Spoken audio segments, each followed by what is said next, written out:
Hello students, in today's class we shall discuss the Dalton's atomic theory and its history.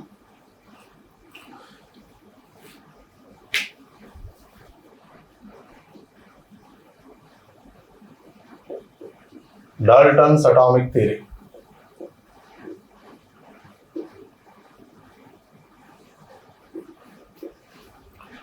So Dalton proposed the first theory of the matter. According to this Dalton's atomic theory, there are some postulates.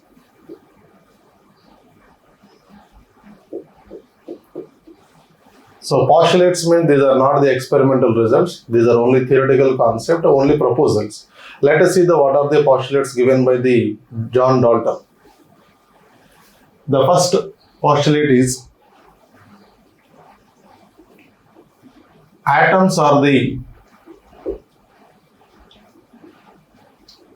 smallest indivisible particles and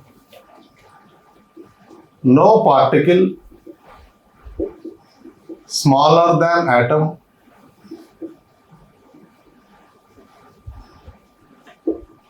could exist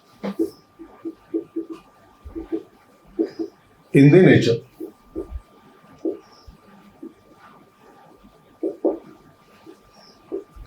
The second postulate is atoms can neither be created nor be destroyed.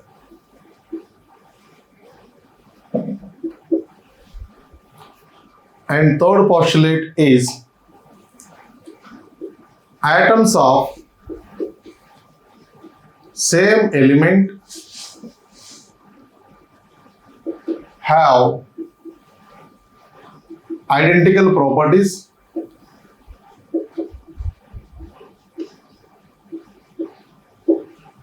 in all respects and atoms of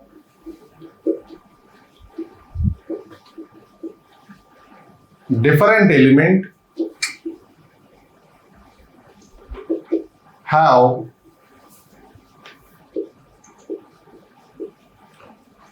different properties in all respects. Next postulate is atoms only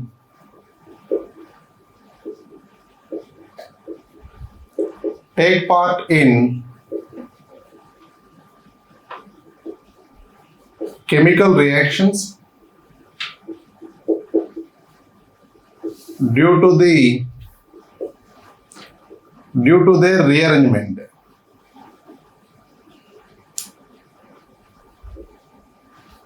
And next, compounds are formed by combining the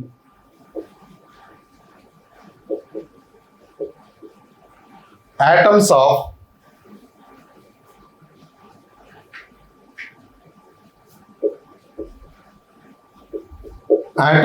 different elements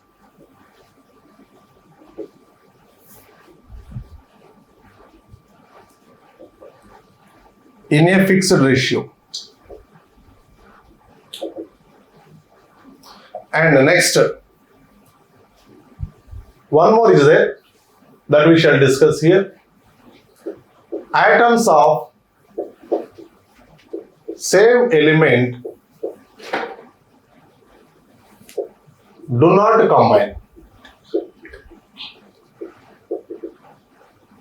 So let us see what are the importance of these postulates and what are their failures. By discussing one by one, we shall come to know now.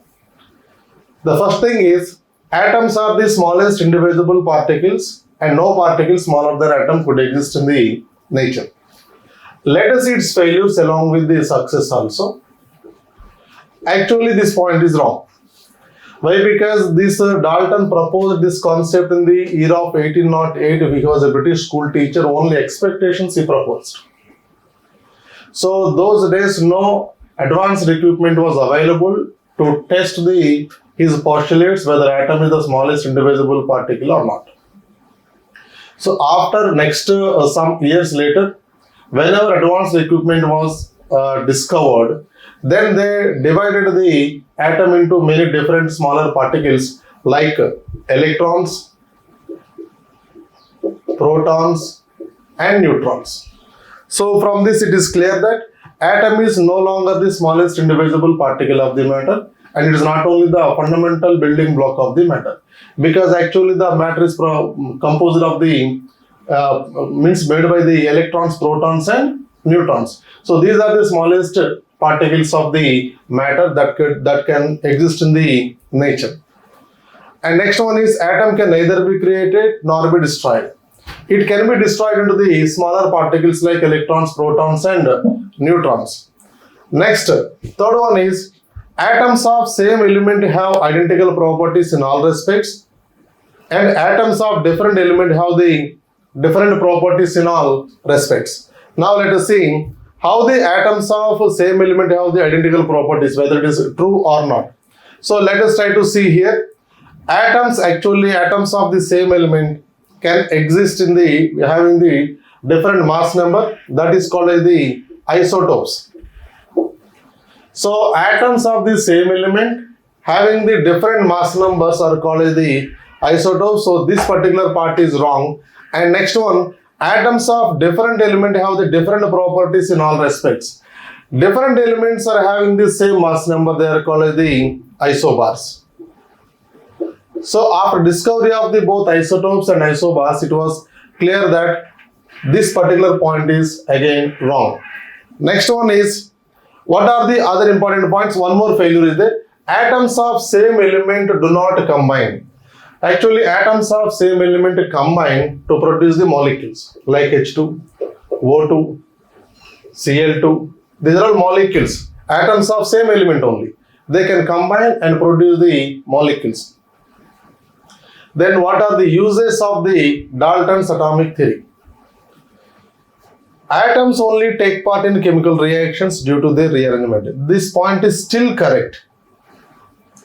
Why? Because according to the Dalton, when atoms take part in chemical reactions, so they rearrange themselves and they are producing the products. Means reactants can be converted into the products by the rearrangement of the atoms. So this gives the clear idea how to write down the chemical equation and also writing the molecular formula. And by using this particular point, we can explain the law of conservation of mass, law of definite proportions and law of that means reciprocal proportions. Why? Because all these laws are depending on the mass. As long as atoms no change, because atoms only rearrange here. That means there is no addition of the new atoms, there is no loss of the atoms.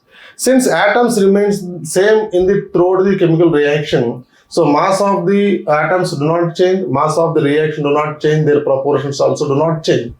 That's why the law of chemical combinations in that first three, that means law of conservation of mass, definite or constant proportions, multiple proportions and also reciprocal proportions can be explained using this particular one. And Dalton's law failed in explaining the Gay-Lussac's law of combining volumes, because his concept is basically the main thing is mass. So he explained the entire part is using the mass but not on the volume, so that it is not applicable to the law of Gay-Lussac's law of volumes. Next, compounds are formed by combining the atoms of different elements in a fixed ratio. By using this one, we can explain the law of definite and multiple proportions. And this is also true because when different elements combined with each other, they are producing the compounds. And this compounds ratio, using this particular formula point, we are able to write down the chemical formula of the compound. So these are the advantages and failures and postulates of the Dalton's atomic theory. I hope you all understood. So if you have any doubt, please do write to the classroompoint@gmail.com. Thank you.